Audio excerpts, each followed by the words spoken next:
எண்ணெய் தேவையான அளவு எண்ணெய் ஊற்றிட்டு ஃபஸ்ட்டு கடுகு போடலாம். கடுகு பொரிஞ்சதும் கொஞ்சமாக வெந்தயம் போட்டுட்டு வெங்காயம் போடலாம்.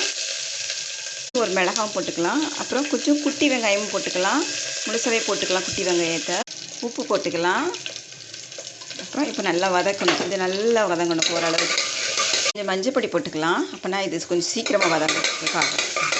கொஞ்சம் காயப்பொடி போட்டுக்கலாம். அப்புறம் தக்காளி போட்டுக்கலாம். வத்தப்பொடி, மல்லிப்பொடி, இது ஜீரகப்பொடி எல்லாம் போட்டுக்கலாம். ஓகேவா? முருங்கைக்காவும் கத்திரிக்காயும் போட்டுட்டு இப்போ அவிச்சு வச்சுருக்கோம்ல, ராஜ்மா ஊற வச்சு அவிச்சு வச்சுருக்கோம்ல, அதையும் ஊற்றிடலாம். புளி தண்ணிக்கு ஊற்றிக்கலாம். ஒரு நெல்லிக்காய் அளவு நான் கரைச்சி வச்சுருக்கிறேன், அதையும் ஊற்றிக்கலாம். ஓகேவா? என்னால் உப்பு போட்டு ஒரு விசில் வந்த பிறகு அப்புறம் சிம்மில் 2 விசில் விட்டுட்டு அப்புறம் எடுத்துட வேண்டியதான். இப்போ நம்ம ஓப்பன் பண்ணி பார்த்துட்டு தாளித்து ஊற்றிட வேண்டியது. தாளித்து கொட்டியாச்சு. ரெடி ஆயிடுச்சு.